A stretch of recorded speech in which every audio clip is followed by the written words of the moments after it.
ألا بذكر الله تطمئن القلوب۔ بسم اللہ الرحمن الرحیم۔ قرآن پاک کی جمع اور تدوین کے حوالے سے میں نے چند باتیں آپ سے عرض کی تھی۔ اب تک گزشتہ دن بات یہاں تک مکمل ہوئی تھی کہ قرآن پاک کی جمع اور تدوین کے 3 دور تھے، 3 زمانے تھے۔ میں نے آپ سے عرض کیا، ایک دور رسالت، دور صدیقی اور دور عثمانی۔ دور صدیقی کے اندر قرآن پاک کا ایک نسخہ جمع ہو چکا تھا، اور اس کی کیا کیفیت ہوئی تھی، اس کی وجہ کیا بنی تھی، ضرورت کیوں پیش آئی، اس حوالے سے میں نے چند باتیں اب تک آپ سے عرض کی۔ یہ ایک نسخہ جو لکھا گیا حضرت ابوبکر صدیق رضی اللہ تعالیٰ عنہ کے دور خلافت میں، اس میں بعض رات کہتے ہیں تقریباً 1 سال کی مدت لگی، تقریباً 1 سال کی مدت، چونکہ اس زمانے کے اندر کتابت وہ جس طرح بھی ہاتھ سے لکھی جاتی تھی اور مختلف چمڑوں پہ کیا، اور یہ جو ایک نسخہ لکھا گیا تھا، تاریخ میں لکھا ہے کہ اس ایک نسخے کے اندر ہر صورت الگ الگ صحیفوں کی شکل میں تھی، یعنی الگ الگ صورت میں تھی۔ اکٹھا ظاہری بات ہے، وہ جس چیز پہ لکھا تھا اس کو اکٹھا کیا بھی جاتا تو بہت بڑا حجم تھا، ہر صورت الگ الگ تھی، یعنی اس طرح ترتیب سے اوپر نیچے جیسے ہم قرآن پاک میں ہیں اس نوعیت میں نہیں تھی، لیکن لکھا گیا تھا، ساری صورتیں جمع ہو کر ایک نسخہ آ گیا۔ یہی ایک نسخہ میں نے آپ سے عرض کیا کہ صدیق اکبر رضی اللہ تعالیٰ عنہ کے بعد حضرت عمر فاروق رضی اللہ تعالیٰ عنہ کی خلافت کا دور آئے، ان کے پاس رہا۔ حضرت عمر فاروق رضی اللہ تعالیٰ عنہ کی جب خلافت کا دور، طویل دور ہے، تقریباً 10-11 سال، اس کے بعد یہ نسخہ منتقل ہوا ام المؤمنین حضرت حفصہ رضی اللہ تعالیٰ عنہ کے پاس، حضرت عمر فاروق رضی اللہ تعالیٰ عنہ کی صاحبزادی اور ہماری ماں، ان کے پاس یہ نسخہ آیا۔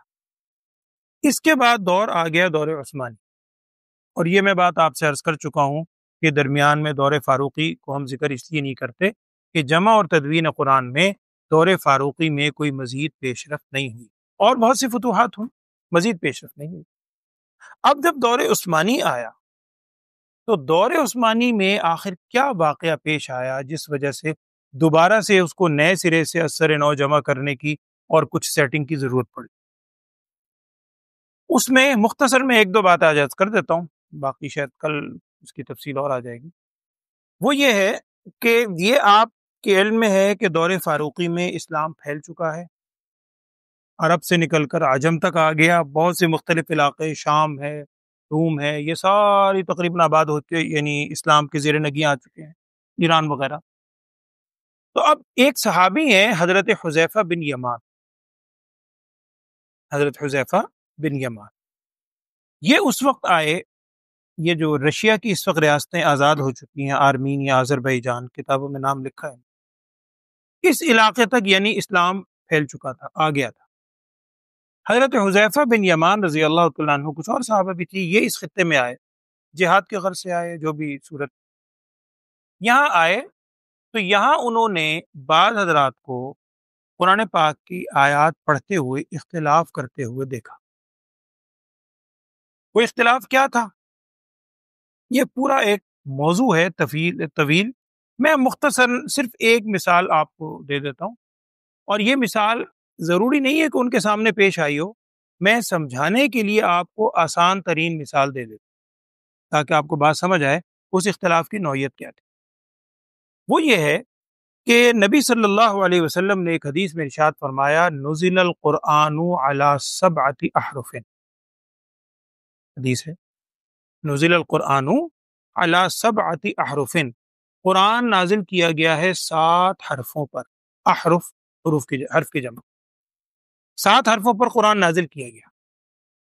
اب اس کا کیا مطلب ہے 7 حرفوں پر؟ میں نے عرض کیا یہ مستقل موضوع ہے۔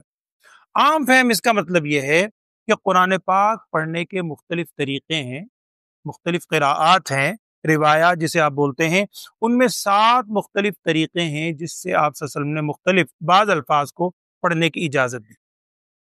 میں بالکل آسان زبان میں آپ کو ایک مثال دے دیتا ہوں، سورہ فاتحہ ہم سب کو یاد ہے، سورہ فاتحہ میں آپ پڑھتے ہیں الحمدللہ رب العالمین الرحمن الرحیم، اس کے بعد پڑھتے ہیں مالک یوم الدین۔ یہ مالک یوم الدین نبی صلی اللہ علیہ وسلم نے مالک یوم الدین پڑھنا بھی سکھلایا، اور ملک یوم الدین پڑھنا بھی سکھلایا۔ آپ صدر نے سکھلایا، آپشن دیا آپ سے۔ اس کی وجوہات کیا تھی وہ ایک پوری بحث، اور کس کو سکھلایا وہ بھی ایک الگ بحث۔ میں صرف عمومی طور پہ آپ سے عرض کر رہا ہوں، یہ ایک مثال ہے، اس طرح کی بہت سی مثالیں ہیں۔ اب ہوا کیا، ایک صحابی نے نبی صلی اللہ علیہ وسلم سے سیکھا مالک یوم الدین، بالکل صحیح صحابی، وہ صحابی اپنے علاقے میں چلے کسی بھی خطے میں۔ ایک صحابی نے سیکھا ملک یوم الدین، نبی صلی اللہ علیہ وسلم نے سکھلایا، آپشن ہے، وہ بھی چلے گئے۔ اور آپ اگر غور کریں نا لفظ پہ، مالک یوم الدین، ملک یوم الدین، معنی میں کوئی بہت زیادہ تبدیلی نہیں آ رہی۔ مالک یوم الدین کا مطلب ہے کہ اللہ تعالیٰ روز جزا کا مالک ہے، اور ملک یوم الدین کا مطلب ہے اللہ روز جزا کا بادشاہ ہے۔ بادشاہ بھی وہی ہے، مالک بھی وہی ہے، واقعات۔ اب ایک صحابی نے ملک یوم الدین سیکھا، اپنے علاقے میں چلے گئے، انہوں نے اپنے شاگردوں کو، تابعین کو کیا سکھلایا کہ میں نے نبی صلی اللہ علیہ وسلم سیکھا ملک یوم الدین۔ ایک صحابی اپنے علاقے میں چلے گئے، انہوں نے کہا جی میں نے نبی صلی اللہ علیہ وسلم سے سیکھا مالک یوم الدین، اور دونوں صحیح کہہ رہے ہیں۔ ان کے جو شاگرد تھے دونوں کے، تابعین، وہ کسی تیسرے پوائنٹ پر جمع ہو گئے، جیسے کہ آرمینیا وغیرہ۔ وہ بھی صحابی سے سیکھ کر آئے، صحابی کے شاگرد حضرت عبداللہ ابن ابی، حضرت ابی ابن کعب رضی اللہ تعالیٰ عنہ، حضرت عبداللہ ابن مسعود کوفے میں تھے، ان کے شاگرد بھی تھے۔ یہ کسی تیسرے پوائنٹ پر جمع ہوئے، اور جیسے پڑھنا پڑھانا، نماز پڑھائی، قرآن پڑھایا۔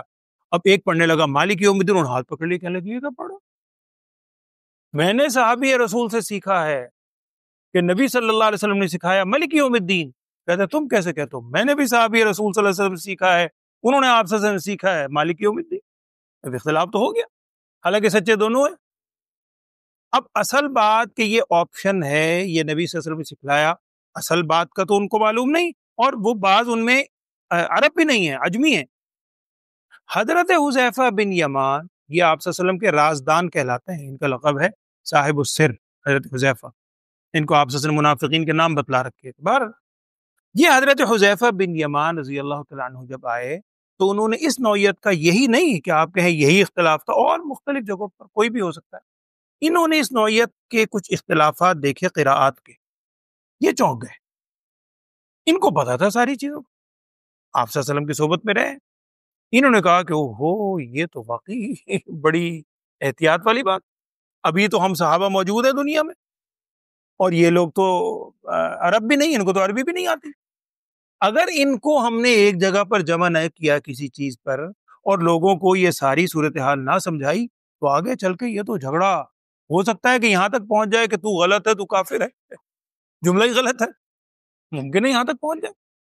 یہ پھر اس نوعیت کا اختلاف تھا۔ یہ جب واپس آئے حضرت عثمان غنی رضی اللہ عنہ کے پاس، انہوں نے آ کے کہا جناب میں نے اس طرح کا اختلاف دیکھا، اور بعض کہتے ہیں کچھ واقعات مدینے میں بھی ہوئے اس نوعیت، حضرت عثمان غنی رضی اللہ عنہ کے سامنے۔ تو اس نوعیت کے جب اختلاف ہوئے تو حضرت عثمان غنی رضی اللہ تعالیٰ امیر المومنین، اللہ نے کام لینا ہے، وہی بات جو اس دن کہی، فانوس بن کے جس کی حفاظت ہوا کرے، وہ شمع کیا بجھے جسے روشن خدا کرے، اللہ نے حفاظت کرنی۔ اب وہ سارے صحابہ جو اس وقت موجود تھے، بہت سے صحابہ تھے، ان کو جمع کیا، اور فیصلہ ہوا کہ جناب ہمیں دوبارہ سے رسم الخط اختیار کرنا چاہیے، اور خط قریش، یہ میں انشاءاللہ کل عرض کروں گا اس کی تفصیل، کہ خط قریش پر دوبارہ قرآن لکھا جائے۔ اب یہ جمع ہوئے، اور جمع ہونے کے بعد وہ ایک نسخہ جو اب ام المومنین، وہ حضرت عثمان غنی کی بھی ماں ہیں، پوری امت کی ماں ہیں، حضرت حفصہ رضی اللہ تعالیٰ عنہا، ان کے پاس پیغام بھجوایا بڑے ادب سے کہ ماں جی وہ ایک نسخہ آپ ہمیں دیں، ہم لے رہے ہیں، اور لکھا ہے کتابوں میں، حضرت حفصہ رضی اللہ تعالیٰ عنہ نے کہا کہ دیکھو میں امانتاً دے رہی ہوں، یہ بڑی متبرک چیز ہے، مجھے واپس دینا ہے۔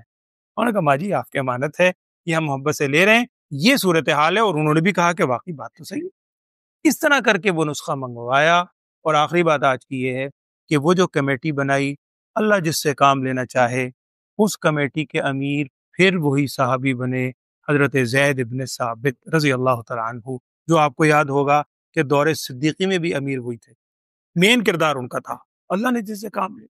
تو آج حضرت زید بن ثابت رضی اللہ عنہ کا نام آتا ہے، اول تو سارے صحابہ ہی، ان کا نام آتے ہی قرآن کی خدمت کے حوالے سے ہمارا سر جھک جاتا، بہت بڑا اللہ نے ان سے کام لیا۔